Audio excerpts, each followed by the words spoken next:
봅시다.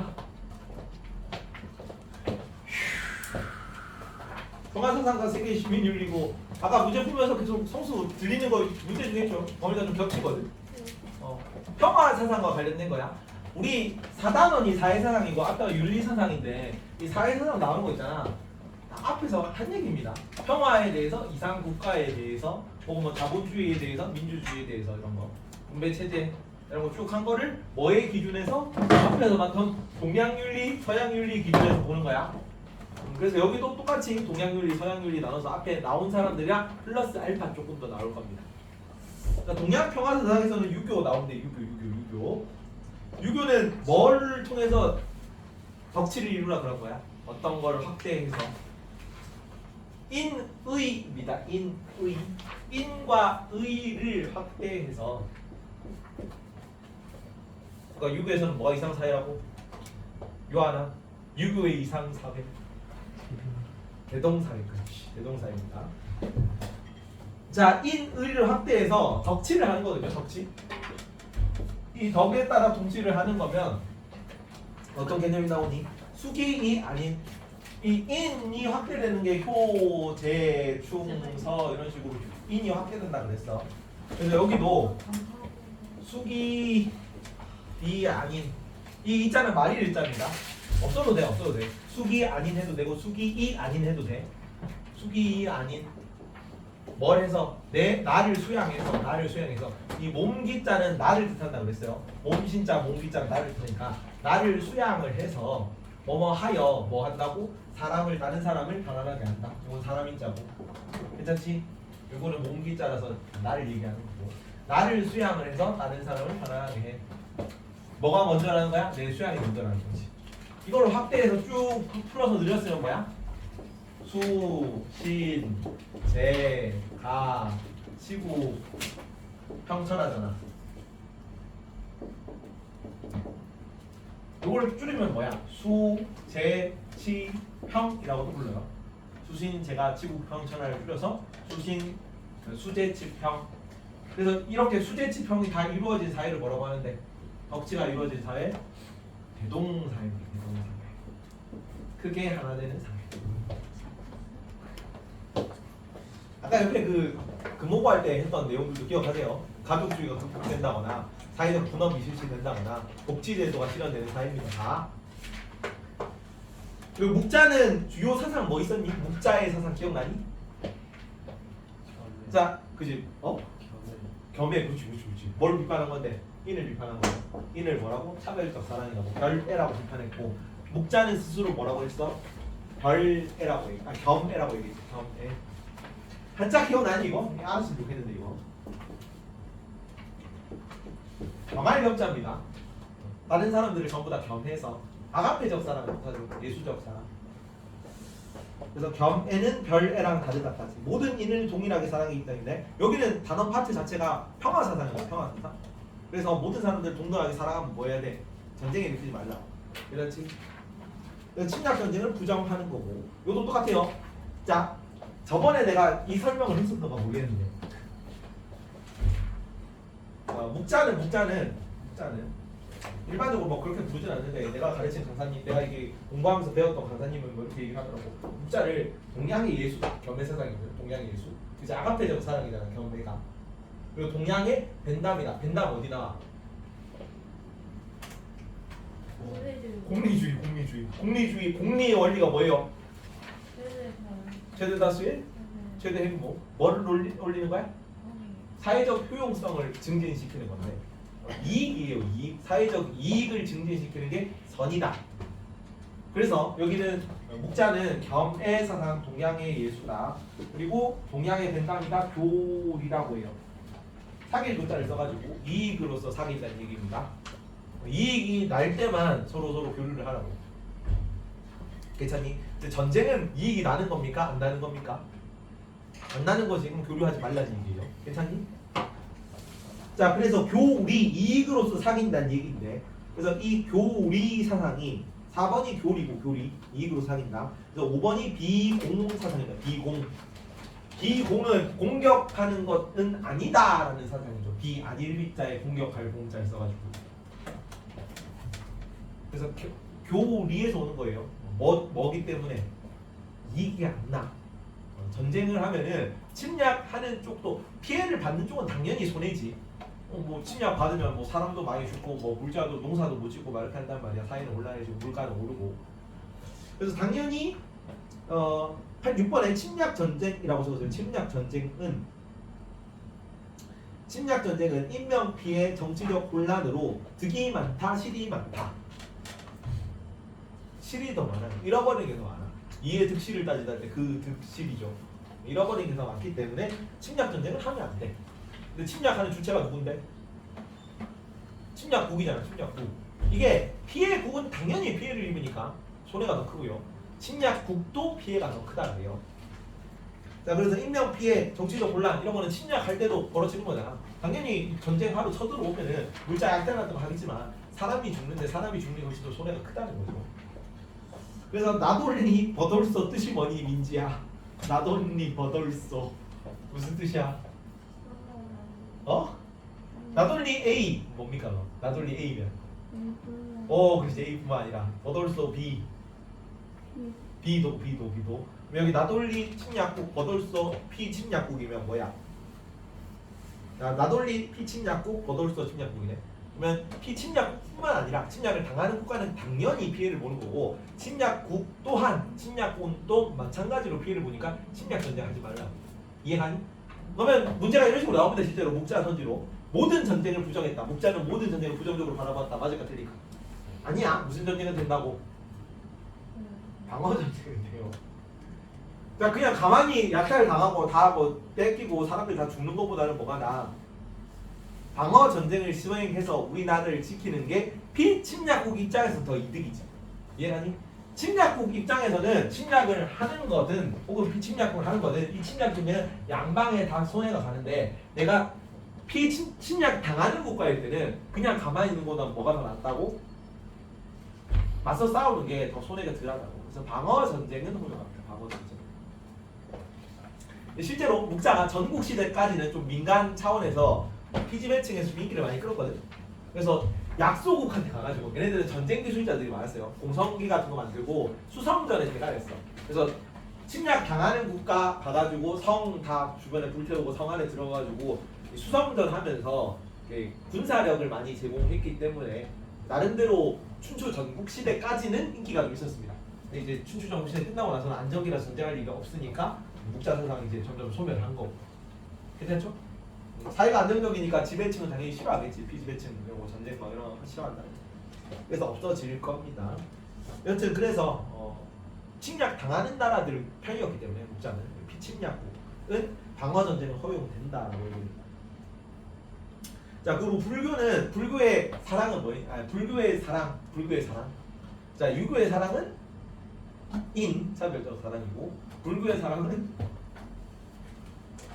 무찬. 불교의 사랑은 자비.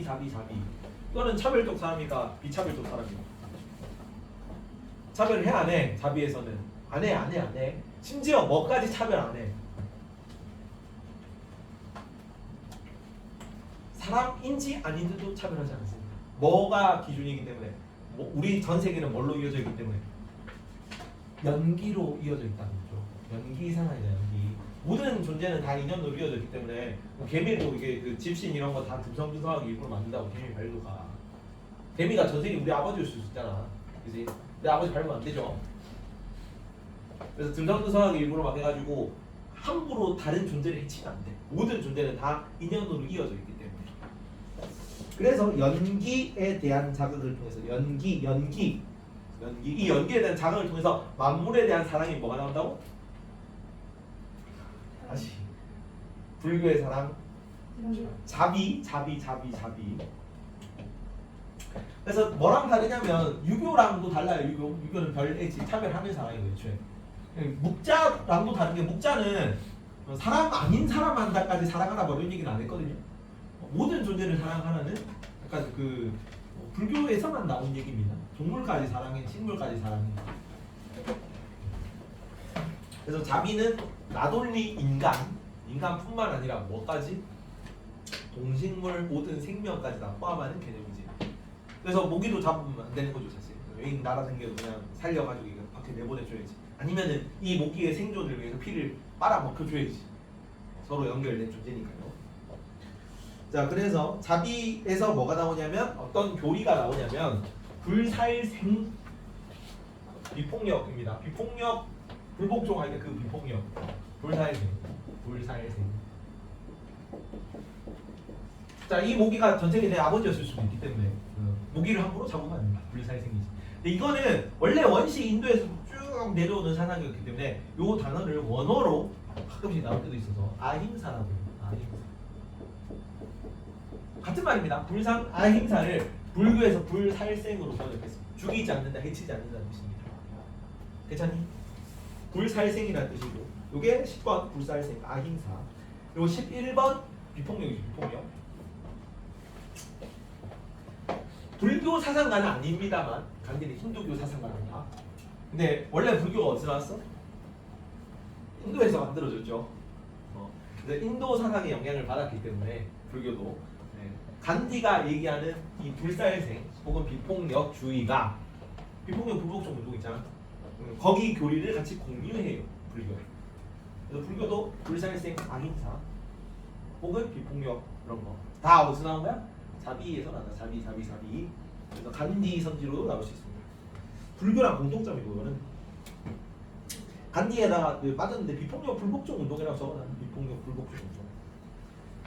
옆에 바로 이게 선제가 있어가지고 이게 빈칸이 뚫려 있어가지고 따로 안 넣었는데 비폭력 불복종 운동과 또 얘기합니다. 자, 그리고 요 도교도 방금 전에 다 했습니다. 도교에서는 뭐 하지 말라. 인위적 제도 같은 거 하지 마. 무슨 다스림입니까 이거는?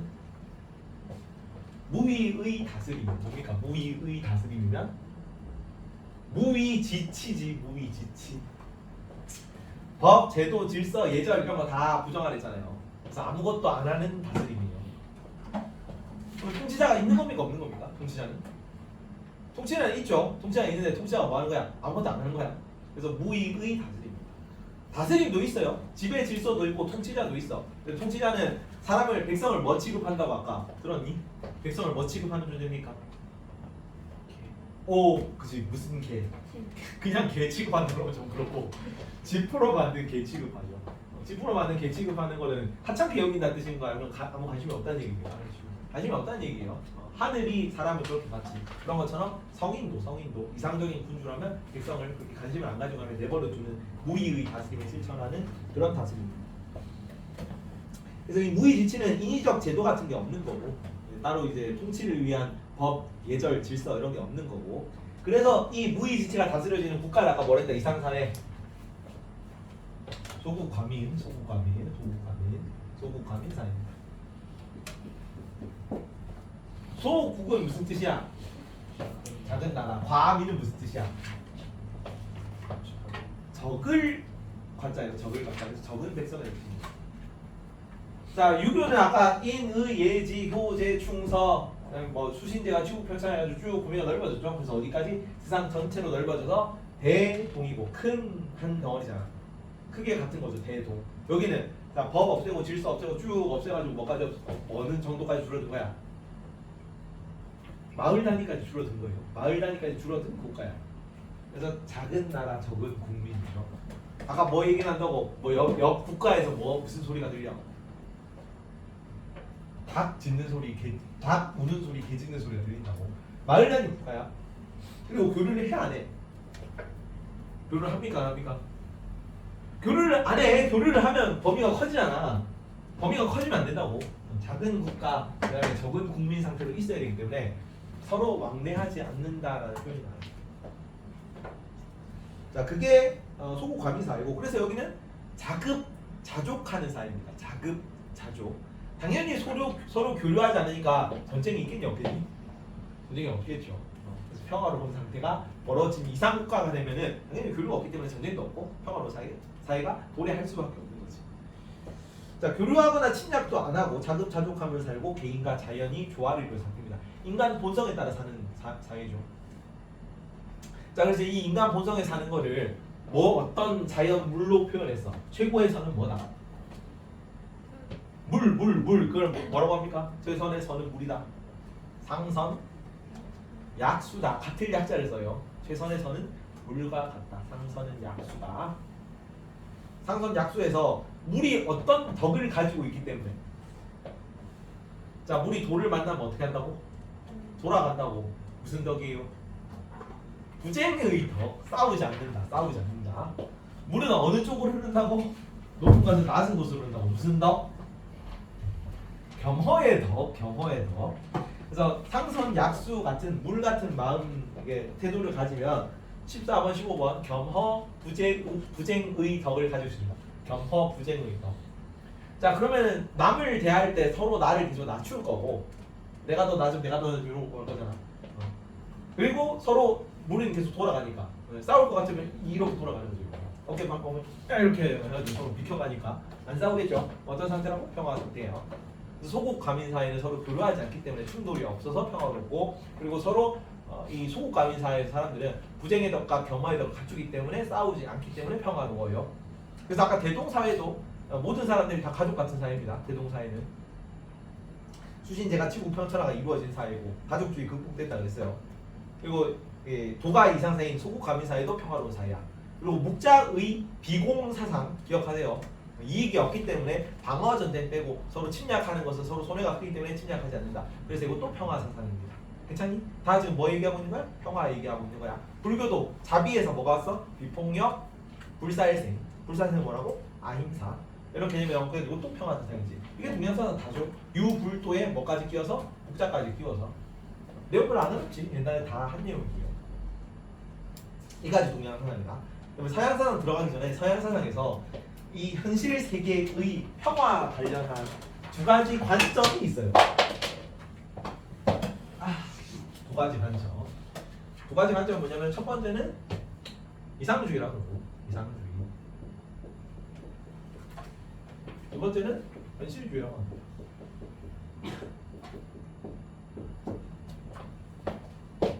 현실주의부터 먼저 나오네. 현실주의와 이상주의죠. 현실주의. 사실 전통적 관점은 뭐겠니? 전통적 관점은 현실주의 관점이 조금 더 강해요. 이상주의.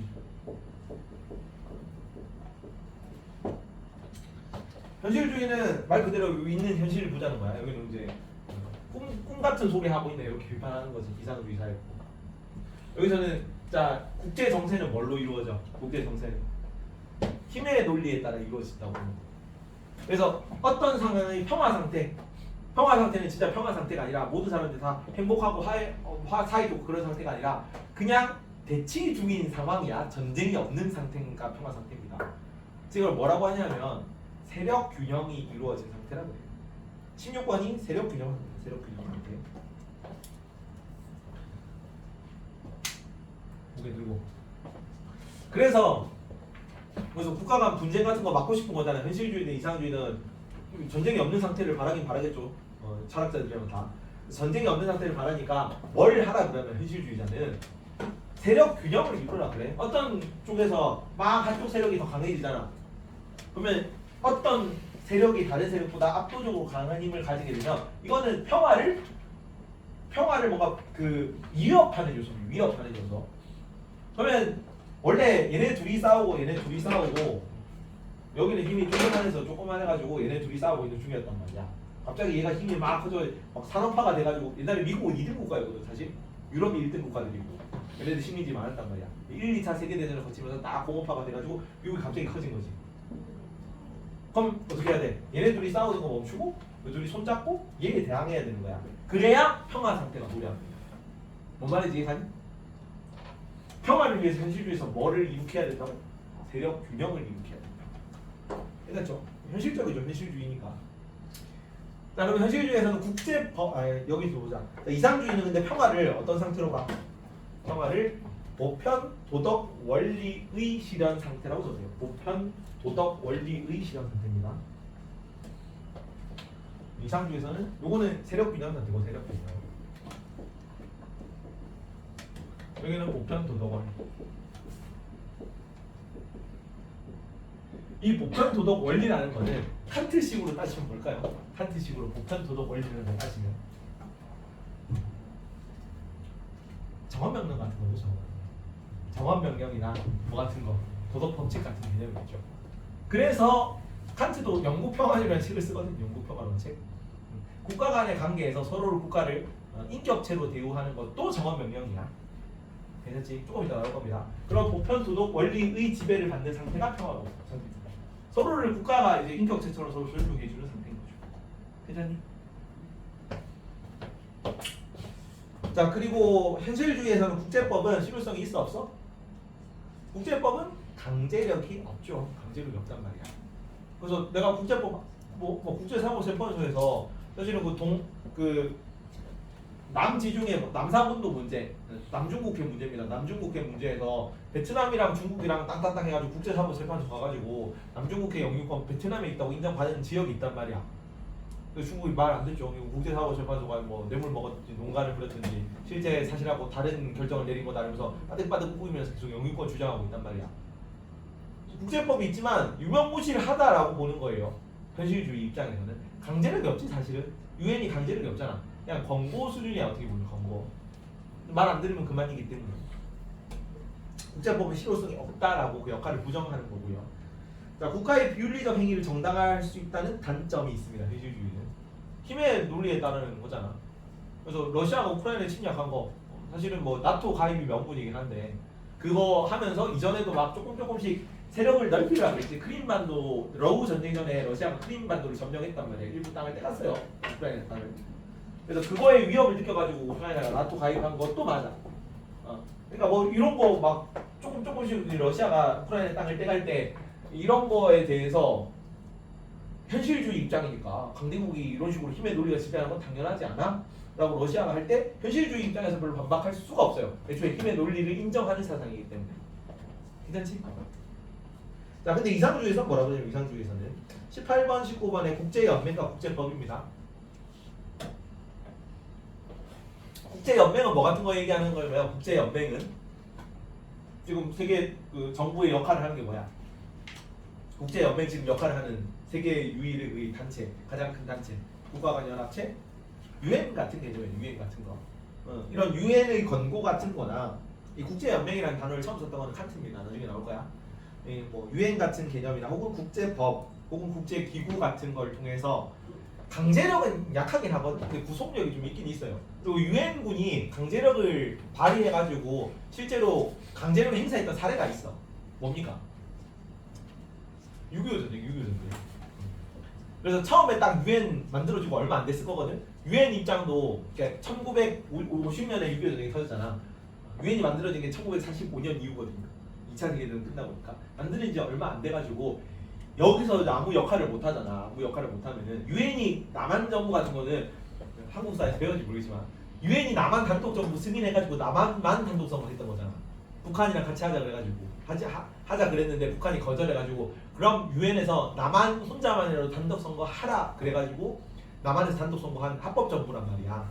근데 여기 이제 북한이 쳐들어온 거를 가만히 내버려두면 얼마 만들어지지 얼마 안 된 유엔의 권위가 손상된단 말이야. 그래서 유엔 군 파견해가지고 쫙 들어가가지고 전쟁해가지고 지금 우리나라까지 공산주의 안 되고 살아남은 거잖아요. 괜찮지? 그때까지만 해도 되게 다 이상주의적 입장이 좀 강했어요. 괜찮니? 그래서 뭐 국제법, 국제연합 이런 거 제대로 역할을 안 해요. 그러면은 세계 정부를 통한 평화 실현도 가능하겠다. 뭐 이런 입장도 있는 거죠. 물론 이 유엔 안에서도 실제로 그 정책을 추진하고 거부권을 가지고 있는 애들 누구다? 5국의 상임이사국이긴 합니다만 미중 0%가 거부권을 가지고 있거든요. 그때 소련이 좀 대놓고 눈치 보여가지고 기권했거든. 거부권 행사했으면 유엔군 파견 안 됐어. 그러니까 힘의 논리가 그 작용을 하는 거지. 그런 거는. 그래서 그런 한계가 있지만 유엔들이 유엔군 뭐 이런 거 파견하는 거 보면 유엔에서 합의한 결과가 아예 영향을 못 미치는 건 아니다. 좀 권고 수준이나 뭐 이런 정도의 영향은 충분히 끼칠 수 있고 사람들 국가들 간의 협의를 통해서 더 좋은 결과를 만들어낼 수 있을 것이다. 이런 게 이상주의죠. 근데 물론 한계점이 아래쪽 똑같은 얘기죠. 현실적으로는 국제법 효력이 어려운 한계점이 있습니다. 실제로는 다 적용되기 힘들죠. 이거까지 뭐 당연한 얘기죠. 안 어렵지. 동양도 쉽잖아. 맞죠? 안 맞니? 넘어간다. 얘가 조금 내용이 있다. 서양평화서사인데. 네, 같이 있어요. 그 카톡에 올려놨는데. 카톡 쭉 한번 보십시오. 왜? 화장실 갔다 오세요. 자, 서양 평화 성장에서 나머지는 뭐 이렇게 엄청 자주 나오는 편 아니고 칸트가 제일 중요하긴 한데 나머지는 그냥 문제 한번 나오는 정도만 보자. 내신은 보긴 봐야 돼. 내신은. 특히나 너네는 시험 보고 작아가지고 자세히 봐야지. 자, 에란 스미스는 전쟁이 뭐 때문에 일어난다고 봤냐면 인간의 탐욕 때문에 일어난다고 봤어요. 그래서 인간의 탐욕이 불안화 갈등 같은 전쟁으로 이어진다고 봤고 반대로 상호간 우애를 통해서 평화를 이룩할 수 있다고 봤습니다. 요거는 이제 에라스미스 같은 거는 전쟁은 악하고 비도덕적인 거라고 얘기하는데 얘는 그 약간 중세 철학자이기 때문에 신학 이런 것도 좀 관련이 많이 있거든. 그래서 도덕적 얘기하는데 도덕적 입장에서는 무고한 다수가 피해를 입을 수도 있고 종교 정신에 위배되니까 도덕적으로 부당하다 얘기해. 종교 정신에 위배된다.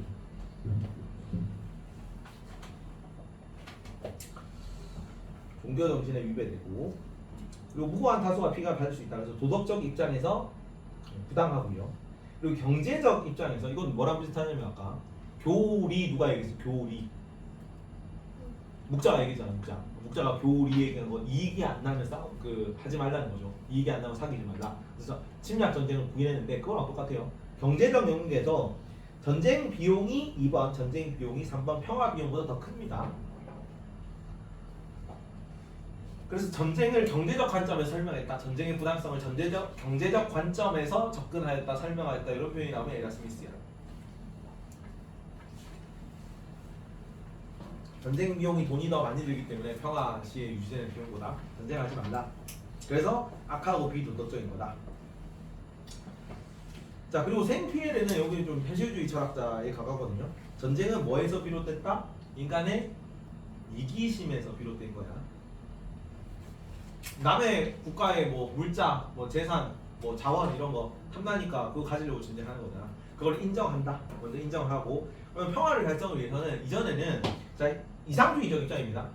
이성이라든가 대화나 협력 이런 걸 통해서 평화를 달성할 수 있다고 봤거든. 근데 그것이 아니라 이성과 이기심 4번 이기심을 신뢰합니다. 종교나 도덕보다는 이성과 이기심에 바탕을 해서 이것도 에라스미스의 약간 경제적 관점과 비슷해요. 공리적이라고 적으세요. 공리적 관점에서 공리주의 뭐라고? 공리주의 누가 얘기했다고 아까? 벤담이 얘기했고 벤담 뭐가 공리의 원리였는데? 최대다수의 최대 행복이 공리의 원리였죠. 그래서 공리적 관점에서 평화와 전쟁의 비용을 계산하는 거예요. 6번 비용 계산.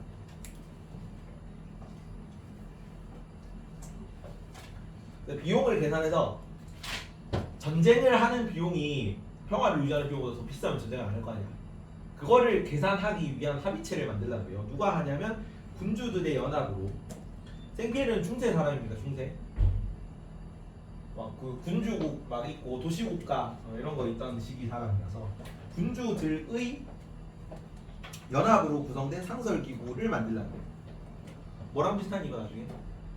국제연맹 같은 개념이에요. 국제연맹의 되게 초기 모습이야. 그리고 이 구성된 상설기구에서 국가 간 분쟁을 평화 해결하고 생피에르 항구적 평화를 달성합니다. 항구적 평화. 이 표현이 약간 영구적 평화 혹은 영원한 평화 혹은 항구적 평화입니다. 이 표현이 생피에르 표현으로 좀 자주 나와요. 항구적 평화. 누구의 그 상설기구? 군주들의 연합으로 구성된 상설기구입니다. 그걸 통해서 국가 간 분쟁을 평화 해결하고 항구적 평화를 달성할 수 있다. 아래쪽 칸트의 영구평화론인데 거기다 별표 하나 치세요. 칸트가 제일 자주 나오고 제일 어렵게 나오고 만약에 어렵게 나오면 제일 중요합니다. 지금은 너네가 선생님이 바뀌어가지고 다행히 너네 중간고사도 롤스가 그렇게 어렵게 안 나왔다. 롤스가 만약에 되게 어렵게 나왔으면 여기도 칸트를 개빡치게 해야 돼요. 여기 칸트의 영구평화론은 생륜에서 굉장히 좀 중요하게 다루는 파트 중 하나입니다. 근데 저 그렇게 자세히 나오진 않아서 자세히는 안 하겠습니다. 원래 예비조항도 있는데 예비조항 6개 뺐어. 그래서 확정조항 3개 맙니다. 6개의 예비조항과 3개의 확정조항 중에 3개의 확정조항만 외웁니다. 자, 전쟁은 국가 간 이해관계의 실현 수단으로 대우하는 겁니다. 인간을. 그렇기 때문에 정당화하면 안 된다. 자, 칸트의 정언 명령에서 두 가지 정식이 있었다. 기억나니? 칸트 정언 명령. 보편주의 정식하고 인격주의 정식. 인격주의 정식 뭐였어? 외우라 그러지 않는다 그때 옛날에. 인격주의 정식. 자신을 포함한 모든 인간을 뭘로 단지 수단으로만 대우하지 말고 동시에 목적으로 대우하는. 맞지? 동시에 목적으로. 인간을 목적으로 대우하는 개념이었죠. 자, 근데 전쟁은 어떤 걸 인간을 수단으로 대우하는 거잖아. 오이씨, 내가 전쟁터에 사람을 보내가지고 물자를 획득하기 위한 수단으로 삼는 거고, 남을 해쳐하고 남을 물건을 뺏기 위한 수단으로 삼는 거지. 그치? 인간을 목적으로 대우하는 정언명령에 위배되는 거잖아. 전쟁은 하면 안 돼. 부도덕한 거야. 정언명령을 따르는 게 무조건적으로 따르는 겁니다. 종언명령은 맞지? 무조건문이었잖아요. 근데 요거는 인간을 수단으로 대하는 거니까 무조건문에 위배되는 거지. 무조건 목적으로 돼야 되는데. 정언명령에 위배되기는 부도덕한 거야.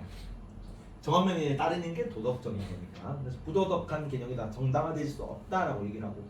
그래서 그럼 평화를 실현해야겠네. 전쟁은 부도덕적인 거니까 평화 상태가 도덕적인 건데. 그래서 평화 실현 수단은 인간의 존엄성을 인식하고 도덕적 의무를 이행하는 것. 인간을 목적으로 대우하면 전쟁이 종식될 거야. 평화가 도래할 거야라고 본 거야. 근데 그런 걸 만들기 위해, 그 상태를 만들기 위해서는 몇 가지 조건들이 필요해. 그 조건들이 밑에 나오는 세 가지입니다. 세 가지 학점이라. 그리고 이거는 책 한 권이야, 책 한 권. 유명한 책들이 뭐 실천 이상 비판, 뭐 순수 이상 비판 이런 책들이 있거든. 근데 평화에 관해서만 책 한 권 쓴 책이 따로 있어요. 영구 평화론이라. 그 영구 평화론에 나오는 얘기입니다. 6가지 유리조항과 3가지 학점 조항은. 이 영구 평화론에서 전쟁 예방을 위한 확정 조항을 3가지 제시를 했는데 이건 3개 다 외웁니다. 일단 세 차원인데 1, 2, 3 확정 조항이거든요. 첫 번째 조항은 국내법과 관련된 거예요. 국내법. 두 번째 조항은 국제법과 관련된 겁니다. 국제법. 세 번째 조항은 세계 시민법.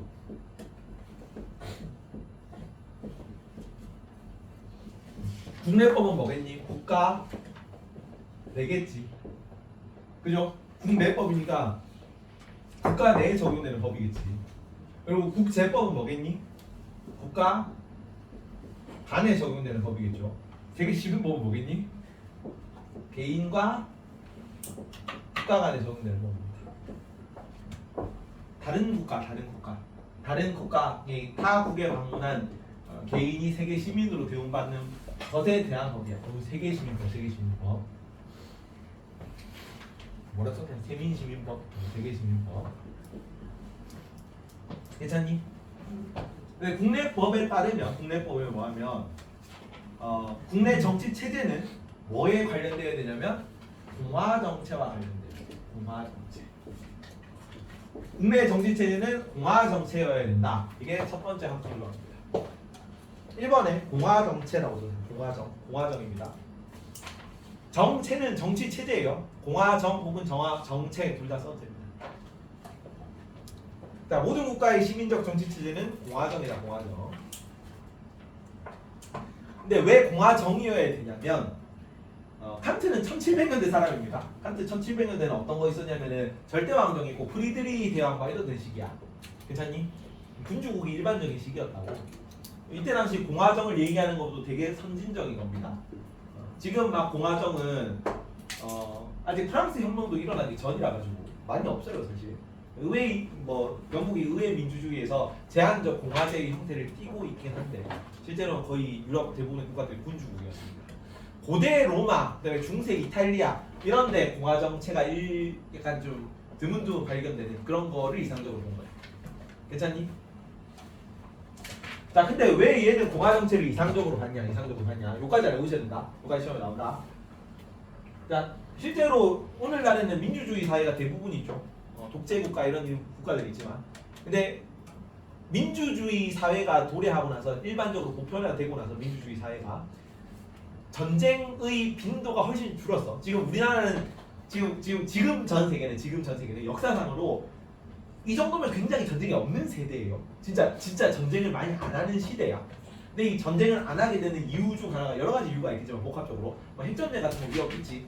전쟁 같은 거 뭐 확전되면은 모두가 다 죽으니까 상대적으로 최대한 전쟁을 억제하려고 한단 말이야. 전면적으로 확대되는 걸 막으려고 한단 말이야. 핵 두드려 맞으면 다 같이 죽으니까. 그런 것도 있고 뭐도 있냐면 원인 중에 하나가 민주주의 체제가 보편화됐다는 것도 있어. 자, 전쟁은 지금 전쟁하는 국가들은 다 어떤 국가들이냐면 좀 보통 빈도가 높냐면 독재 국가나 혹은 전체주의 국가, 2차 세계대전 전체주의 국가지. 나치즘, 파시즘 이런 거.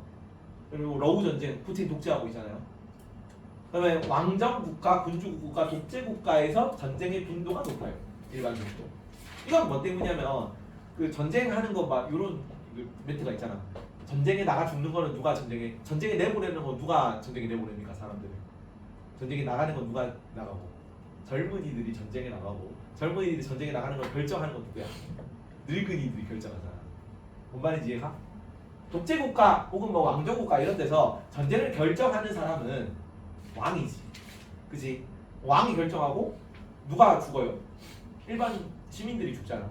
국민들이 죽는데 그거랑 아무 관련이 없지. 국민들이 죽는다 그래도 왕은 조금 뭐 가슴이 좀 아프긴 한데 직접적으로 뭐 이해 당사자가 아니잖아. 민주주의 국가에서는 대표를 누가 뽑아? 시민들이 뽑지. 시민들이 뽑으면은 대표가 만약에 전쟁을 막 되게 하고 싶어해요.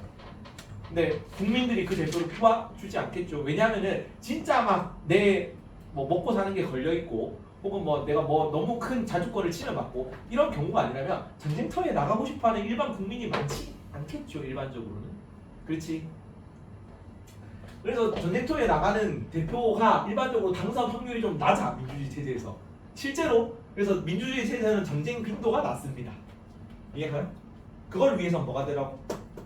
공화 정치여야 된다. 공화 정치여야 된다. 뭐의 반대말이냐면 군주국 반대말이에요. 군주국의 반대말이 군주국. 공화정입니다. 공화정. 그래서 대의민주주의, 오늘날 대의민주주의 정치 같은 체제를 지향해요. 지향. 안 나오는데 직접 민주주의는 부정합니다. 직접 민주주의는. 칸트는 이거 안 나오긴 하는데 이 공화정이 직접 민주주의랑 다르다고 말하더라. 직접 민주주의는 뭘 주장하는 거냐면 다수결이 인정되는 거지. 근데 다수결은 누구 거였어? 칸트는 다수결 같은 거 얘기하겠니? 안 해. 그냥 도덕적 의무이기 때문에 따라야지 다수 입장이라고 따르면 안 됩니다. 다수 입장은 누구? 공리주의 입장이잖아. 직접 민주주의를 부정하고 공화제는 여러 가지 정치 형태가 좀 결합된 형태예요.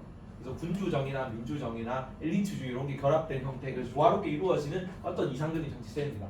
그냥 대의민주정치 정도로 생각하세요. 오늘날 대의민주정치. 직접 민주정치를 부정적으로 파악했다는 것만 알면 됩니다.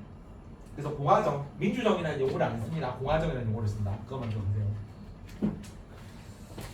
두 번째 국제법인데 국제법은 국가 간 적용되는 거고 이 국제법은 뭐에 의해서 형성이 돼야 되냐면 국제법은 자유 국가들의 연방 체제에 기초해야 된다고 해요. 연방 체제에 기초해야 된다.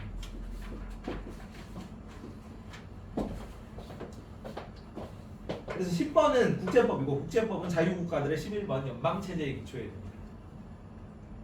내가 태어난 게 1724년인데 1700년대거든요.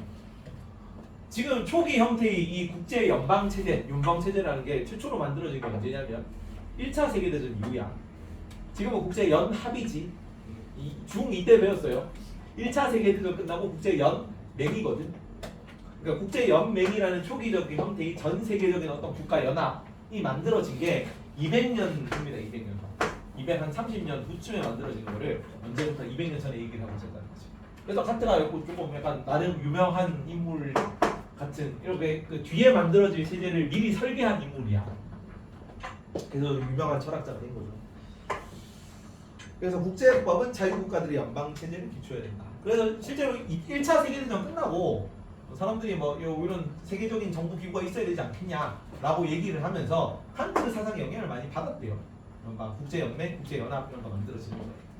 그래서 연방 체제에 기초한 국제법에 따라 국가 관계가 조율이 돼야 돼요. 국제법. 그리고 12번은 세계 시민법은 어디에 제한되어야 되냐면 환대권. 그래서 환대받을 권리입니다. 보편적 우호 조건에 국한되어야 돼. 이 환대권은 뭐 얘기하냐면 내가 이방인이잖아. 이방인이면은 다른 나라에 갔을 때 적대받지 않을 수 있는 권리가 환대권이에요. 그러니까 적대적 행위에 의해 노출되지 않을 권리야. 근데 뭐라고 되냐면 제한되어야 된다고 나와있지.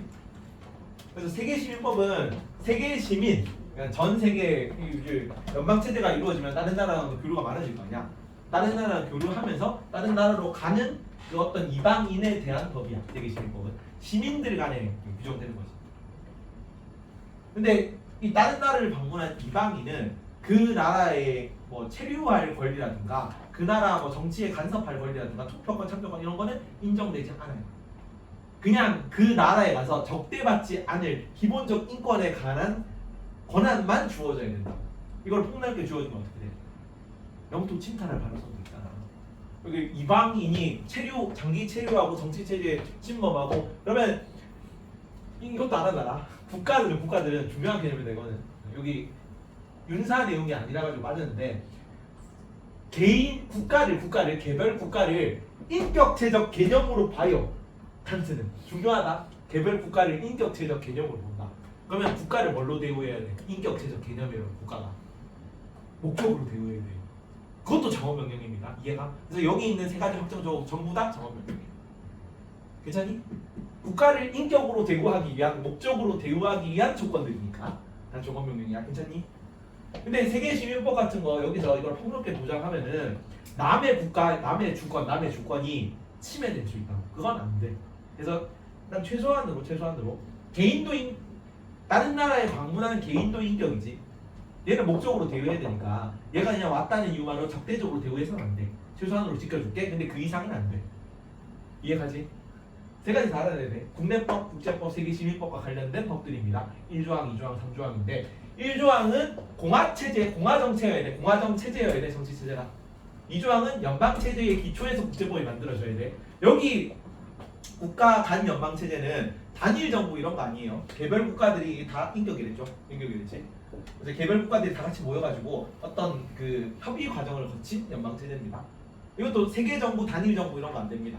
그리고 이 세계 정부가 주권을 생기는 개념이긴 한데 주권을 가져서도 안 돼요. 그러니까 뭘 생각하면 되냐면 동호회에 가잖아. 동호회를 가면은 개별 개인들이 인격을 가지지 사람이니까. 근데 동호회 자체가 인격이 있어 없어? 그건 없어. 그래서 개별 국가들은 인격체로 대우가 되는데 요 개별 국가들의 연합인 연방 체제는 인격이 없어요. 주권이 없어요. 그래서 주권적 권력체도 아닙니다. 괜찮지? 조금 어렵게 나오면 요거까지 나오고 이렇게까지는 안 나올 거예요. 유사에서는. 오! 이어서 합니다. 네. 찍고 있니? 네. 좋습니다. 마저 하자. 얼마 안 남았거든요. 얼마 안 남았으니까 요까지 마무리하고 후회하자. 그래서 제3합병조항은 세계시민법은 보편적 우호 조건 환대권에 국한되어야 된다라고 얘기합니다. 여기까지 괜찮니? 내용 안 어렵지? 중요한 게 여기가 제일 좀 어렵게 나오고 내용이 깊게 나오면 어렵게 나와요. 그래서 자주 나오고 중요한 내용입니다. 요 내용 안에서는 괜찮니? 나머지 학자들은 이름 자체가 약간 네임밸류가 칸트보다는 조금 떨어지죠. 시험에도 그래서 빈출 인물이에요. 까지 세계시민법까지 있고요. 오. 자 다음 정의 전쟁론인데 정의 전쟁론. 지금까지 침략 전쟁 주장한 사람 있어 없어? 없어요. 아무도 없어. 침략 전쟁은 아무도 주장 안 하고 여기서만 주장해요. 자 정의론 전쟁이 있습니까 없습니까? 정의 전쟁론에서는 어떤 특정한 조건을 갖추면 도덕적인 전쟁이라는 거예요. 정당한 전쟁이라는 거예요. 괜찮니? 이전까지는 뭐만 있었냐면 방어 전쟁만 정당한 전쟁인데 여기서는 공격을 하는 침략 전쟁도 뭐 예를 들어서 뭐 독재 국가의 그 미국이 막 그런다 비판을 받았죠. 이라크의 그거 하는 이유가 뭐야? 표면적 명분. 이라크 뭐 대량 살상 무기가 있고 얘네들 독재 국가에서 고통받고 있고 불쌍한 이라크 민중들을 구해주기 위해서 간 거잖아. 입 벌려 자유주의 들어간다 이런 개념으로 간 거잖아요. 근데 그런 것처럼 어떤 조건을 갖추면은 얘네들이 막 힘들 때 정당한 전쟁 침략 조건 전쟁도 있을 수 있다는 개념이에요. 여기서만 딱 나와요. 침략 전쟁은. 괜찮습니까? 두 명이 나오는데 아키나스랑 왈처가 나와. 더 자주 나오는 거는 왈처가 더 자주 나옵니다. 아키나스는 그냥 이런 사람이 있다 정도만 알아두면 되는데 일단 내신이기 때문에 다 넣긴 넣었어요. 자, 윤리적 범주에 기반할 때는 전쟁이 도덕적으로 정당화 가능하다고 봐요. 나중에 밑에. 자, 아까 방어 전쟁을 인정했잖아. 방어 전쟁 인정하고 누구였니? 방어 전쟁 정당하다 뭐 얘기한 사람 누구? 어? 묵자랑 너 누구 있니? 방어 전쟁. 묵자도 있고 평화의 상소를 주고 묵자 같은 거, 도가 같은 거, 유교, 칸트, 평화적, 개별말성, 경제적. 묵자만 있네. 아, 여기 있구나. 정의 전쟁론에서 아키나스도 방어적 성격을 얘기를 하거든. 정당한 원인일 때.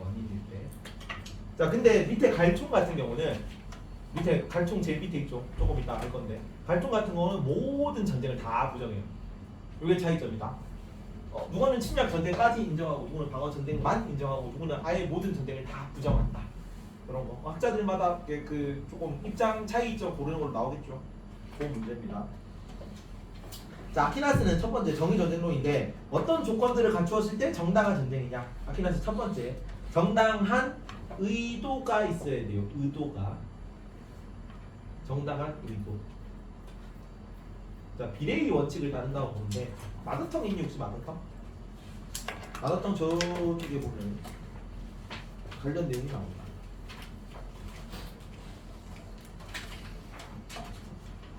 자본주의 평화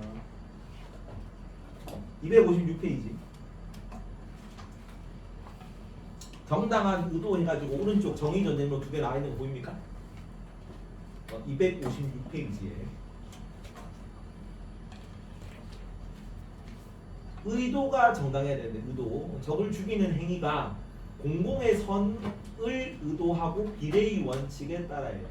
남을 죽일 때 침략 전쟁이든 방어 전쟁이든 남을 죽일 때는 저쪽이 잘못한 것만큼 혹은 저쪽이 피해를 끼친 것만큼 그만큼만 딱 공격을 하고 그 이상으로는 안 되고 정당한 의도에 따라 공공의 선을 바탕으로 해야 됩니다. 정당한 의도. 첫 번째 정당한 의도.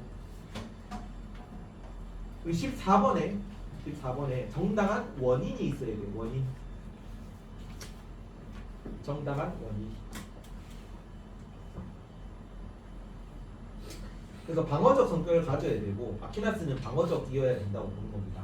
잘못에 대한 징벌 의미를 가져야 돼요. 외부 공격에 대한 방어적 성격 그리고 정의 질서를 회복하기 위한 잘못에 대한 징벌 이런 의미를 가져야 정당합니다. 마지막으로 아키나스는 어느 사람이요? 우리 언제 배웠어요? 아키나스라는 사람을 토마스 아키나스 중세 철학에서 배웠습니다. 중세 철학 기독교 윤리였지. 누구를 본받아서 아리스토텔레스 사상 본받아서 했던 거.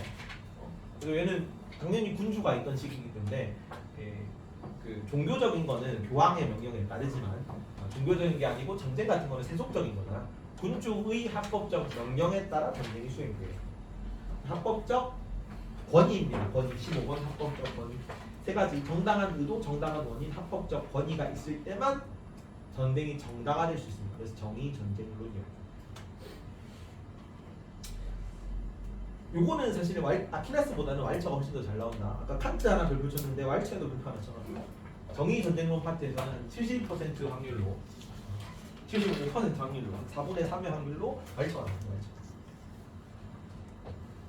여기도 세 가지 어떤 식으로 자주 나오냐면 전쟁 개시, 전쟁 수행 과정, 전쟁 종결 셋 다 정당해야 되거든요. 뭐뭐만 정당하다 혹은 뭐뭐만 정당할 때 뭐 이런 식으로 나와. 셋 다 정당해서 뭐뭐가 정당하면 반드시 정의로운 전쟁이다. 뭐 이건 다 틀렸다고 나와요. 전쟁 개시일 때는 정당한 이유나 올바른 의도나 성공 가능성 뭐 모든 수단을 다 해봤을 때 최후 수단으로 해야 되고 이런 내용들이 다 들어가야 돼요. 전쟁을 시작할 때입니다.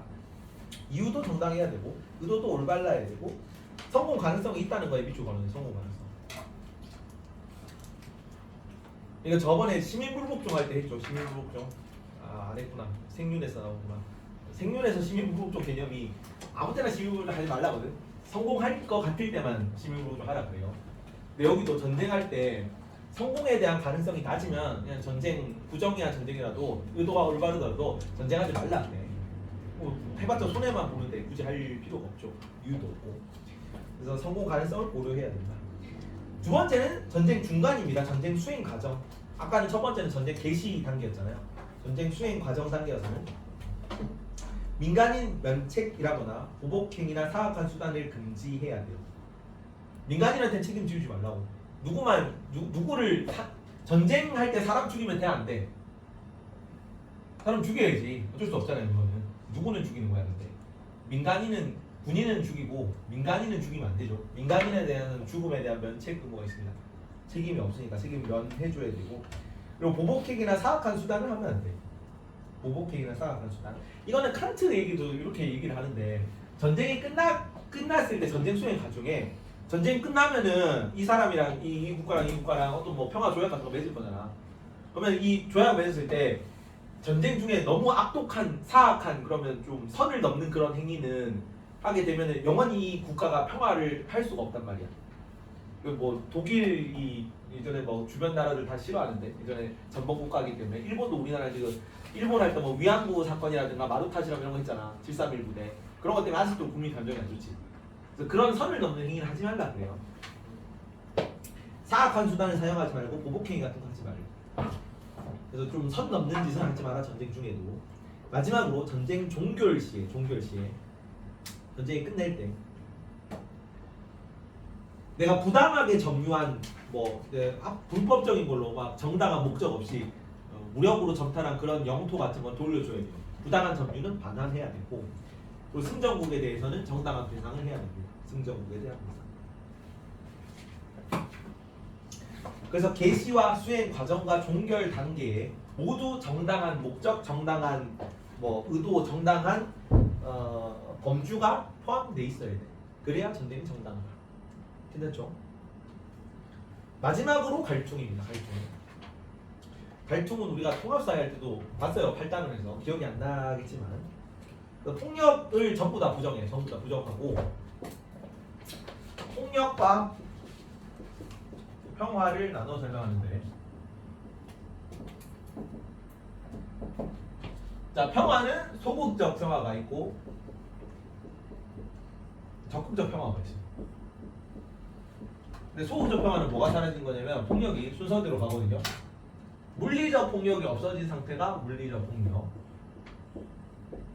없어진 상태가 소극적 평화입니다. 그리고 적극적 평화가 이루어지려면 물리적 평화 뿐만 아니라 소극적 평화에다가 플러스 구조적 문화적 폭력이 없어야 돼. 물리적 폭력, 구조적 문화적 폭력. 이게 없는 게 적극적 평화입니다. 그래서 진짜 평화를 이루려면은 예전까지 다 뭐만 얘기했어요? 이전까지는 우리 롤스를 내가 뭐라 불러야 별명을 이전까지는 단일 주제 철학자거든요. 별명이 실제로 롤스가 단일 주제가 뭐야? 정의. 40년 동안 정의에 대한 책만 썼단 말이야. 그래서 이전에는 막 묻혀있던 정의라는 테마를 끌어올린 사람이거든. 그래서 별명이 그 생윤 과정 내에서 온 윤사 과정 내에서는 롤스가 정의남이에요. 정의남. 근데 평화남은 누구냐면 갈등입니다. 갈등. 세계가 어떻게 돼? 갈수록 퉁명스러워지고 있는 거야. 갈수록 세계가 퉁명스러워지기 때문에 뭐가 필요해? 평화가 필요해. 이렇게 배웁니다. 그래서 평화라는 그 주제에 엄청 그렇게 그 주요 테마로 올린 사람은 요 사람이 처음이에요. 이전에는 그냥 폭력은 전부 다 이것만 얘기했어. 물리적 폭력만. 근데 그것뿐만 폭력이 아니라 진짜 평화가 이루어지면 예전에 폭력은 다 국가 간의 전쟁 혹은 국내에서 뭐 내전이라든가 뭐 서로 살인 행위 뭐 이런 것만 폭력을 한단 말이야. 그게 아니라 사람들이 이것만 때문에 고통받는 것만은 아니잖아. 사회 구조적으로 고통받는 거 혹은 문화적으로 고통받는 게 있어. 그런 폭력까지 제거되어야 진짜 적극적 평화야. 적극적 평화야라고 얘기를 처음 한 사람이 얘야. 괜찮니? 자, 근데 나머지는 별로 안 헷갈리고요. 적극적 물리적 폭력은 물리적 폭력이죠. 물리적 폭력은 이게 그 뭐 강도 뭐 살인 뭐 이제 직접적인 이런 폭력 같은 거 얘기해요. 문화 구조적 폭력은 뭐냐? 사회 구조 때문에 일어나는 차별입니다. 그러니까 백인 미국에서는 누가 상대적으로 차별을 받겠니? 흑인들이 상대적으로 차별을 받겠죠. 그다음에 뭐 이슬람 사회에서 누가 상대적으로 차별을 받겠니? 여성들이 차별을 받겠지. 그렇지? 그런 건 전부 다 구조적 폭력에 속해. 사회 구조로 인한 차별 같은 거고 물리 구조적 폭력, 물리적 폭력. 구조적 폭력은 뭐냐면 문화적 폭력은 물리적 구조적 폭력을 정당화하는 폭력입니다. 순서가 그래서 이렇게 가. 이것도 기억해주세요. 순서가 어떻게 하냐면 문화적 폭력이 구조적 폭력을 정당화하겠죠. 구조적 폭력이 물리적 폭력을 정당화하는 거예요. 계산님 명예살인 같은 거. 이슬람교에서는 뭐 이런 거지. 극단적 문화 상대주의 사례로 나오는 건데 이슬람교에서 아버지가 얘를 가문 간 결합 뭐 이런 거 정략 결혼 이런 거 위해서 다른 가문에 시집을 보냈어. 근데 얘가 저는 아저씨랑 결혼하기 싫어요 하면서 짱남이랑 사랑의 도피를 했어. 그러면 이거는 우리 가문의 명예를 더럽힌 거란 말이야. 상대편 가문의 그 내가 신뢰를 저지른 거고. 그럼 뭐가 정당하냐면은 아버지나 오라버니가 싫더라도 우리 가문의 명예를 위해서 딸내미 혹은 여동생을 죽여야 돼. 명예로운 살인입니다. 그래서 명예살인이라고 불러요. 이해가니? 근데 그거는 뭐가 정당화하는 거야? 구조가. 그 구조를 정당화하는 건 뭐야? 이슬람교라는 문화가. 이해가? 그래서 문화적 폭력이 구조적 폭력을 정당하고 구조적 폭력이 실제로 그 죽이는 딸내미를 죽이는 물리적 폭력을 정당화하는 거예요. 그래서 문화적 폭력이 사례가 뭐 있냐면 구조적 폭력을 정당화하는 거 주체사상 북한에서 하고 있죠. 주체사상을 선전하는 선전 영화 이런 거. 그 선전 영화 같은 거 보면은 막 뭐 군대 막 선군 정치라 그래. 군대 같은 걸 최고로 하고 뭐 북한이나 뭐 이런 거를 위해서 북한 군대를 위하고 이제 미제 빨갱이 이런 거 다 빨갱이구나 걔네가 미제 제국주의 잔당들을 처벌하기 위해서 북한 남한 정부를 무너뜨리기 위해서 내가 희생하는 게 정당화되는 거잖아. 그걸 선전하고 있는 거잖아. 그게 문화적 폭력이야. 그런 식으로 세뇌를 시키는 거지. 그래서 그런 세뇌적 상태에서 우리가 지금 10년 내내씩 군생활 한단 말이야. 구조적인 폭력이잖아. 그렇게 하는 게 정당해라고 인식되고 그래서 그 상황에 길들여져 가지고 제대로 안 하는 그거에 안 따르는 사람을 막 이렇게 폭행하고 하는 거는 물리적 폭력이야. 이렇게 이어지는 겁니다. 괜찮니? 그래서 적극적 평화가 다 이루어지려면 뭐까지? 이거까지 다 없어져야 돼. 괜찮죠? 내용 그렇게 어렵진 않아요. 그리고 얘는 방어전 된다 안 된다 얘는? 방어전도 안 돼요. 모든 폭력 다 부정합니다. 19번 소극적 평화. 19번 소극적 평화. 20번은 물리적 폭력. 물리적 폭력. 물리적 폭력은 뭐가 없어? 테러, 전쟁 같이 말 그대로입니다. 직접적인 물리적 폭력이 없는 상황이에요. 그게 소극적 평화. 21번은 적극적 평화라고 쓰고요. 적극적 평화. 적극적 평화는 뭐가 없는 상태? 소극적 폭력뿐만 아니라 22번 소극적 폭력. 23번 구조적 폭력. 이 구조적 폭력은 사회 제도나 간섭에 의한 억압 자체를 구조적 폭력이라고 해요. 그리고 24번 문화적 폭력은 물리적 구조적 폭력을 정당화하는 폭력이 문화적 폭력입니다. 그래서 이것까지 다 없어져야 적극적 평화라고 본다. 괜찮죠? 여기까지만 여기까지 다음 주에 쓰고 앞으로 한 거 좀 풀이하자. 앞에 좀 문제 본 거. 민주주의부터 봅시다. 민주주의. 236페이지부터 일단 풀이하자. 풀때까지만 풀이하고 좀 시간이 30분밖에 안 남았거든. 풀이할 수 있는 데까지만 풀이하고 갑시다. 236.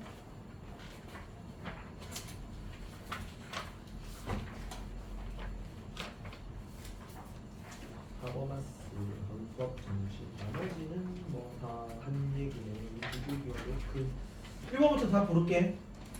1번에 4번, 2번에 4번, 3번에 1번,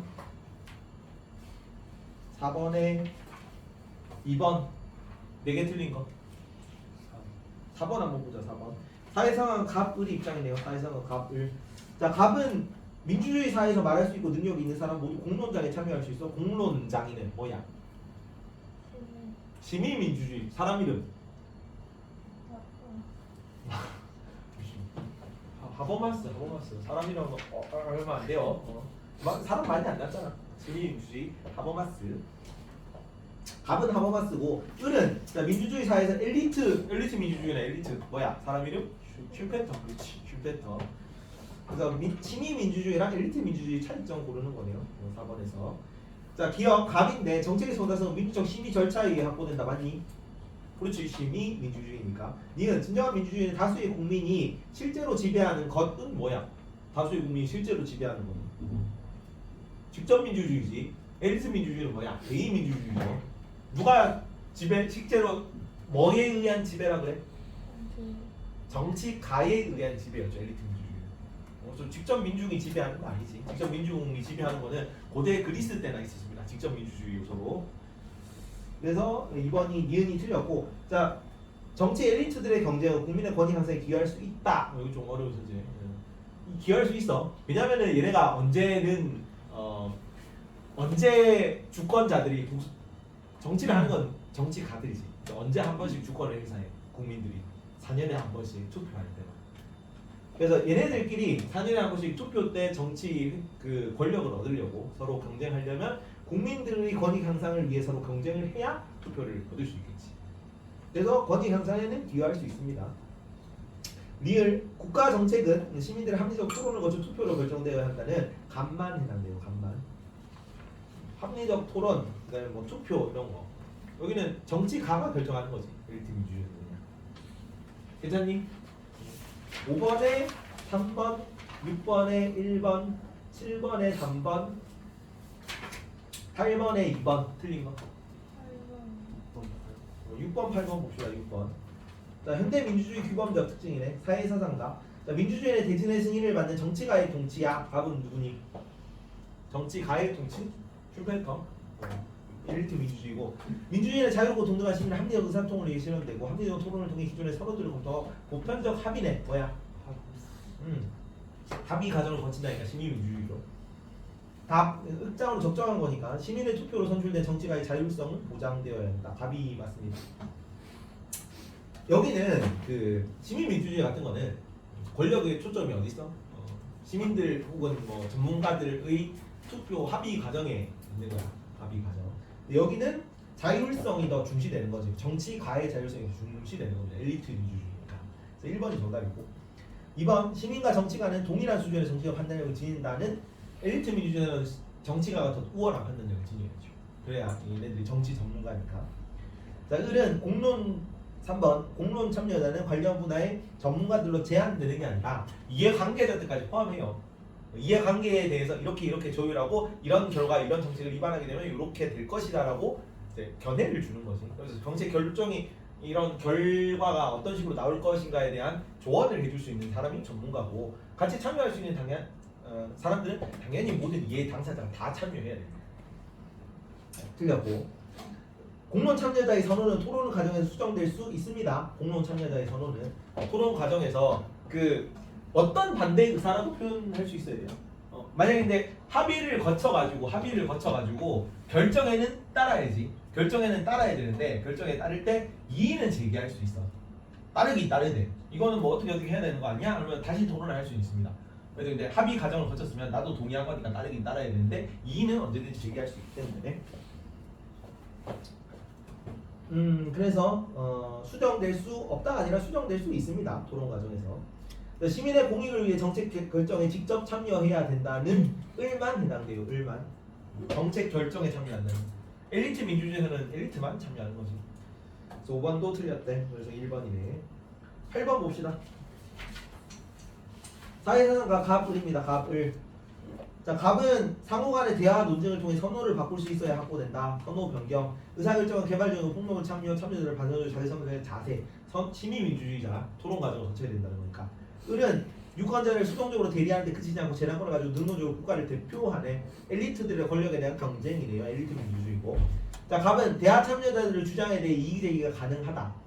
시민민주주의가 조금 어렵게 나오네요 요새.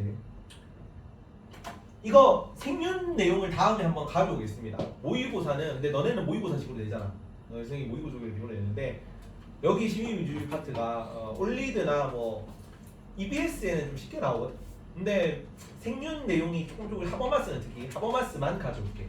하버마스를 조금 자세히 보겠습니다.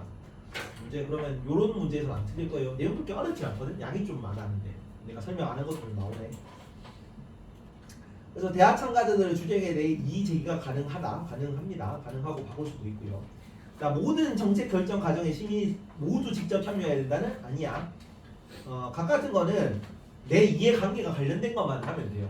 모든 결정 과정에 무조건 참여하는 건 다 직접 민주주의죠.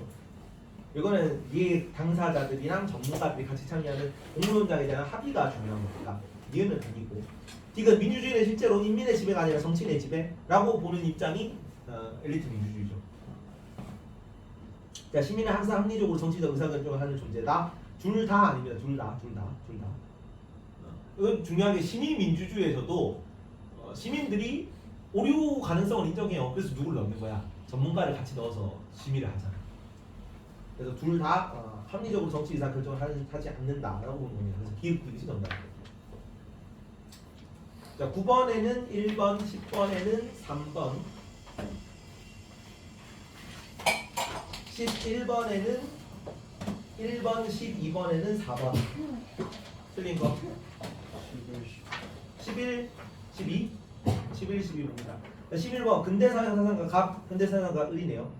국가를 비참한 전쟁 상태에서 벗어나고 싶어하는 인간, 상호신이 계약, 대표자로서의 권리를 부여받는다. 비참한 전쟁 상태면 누구야? 자연 상태를 비참한 전쟁 상태로 받네. 국가라는 걸 비참한 전쟁 상태의 자연 상태에서 벗어나고 싶어하는 개인이 만든 거잖아. 국가를. 누굽니까 얘는? 자연 상태를 비참한 전쟁 상태로 본 거. 사회 계약문 중에 누구야? 촬영하고 있니 아직? 끄자. 이건 필요 없지.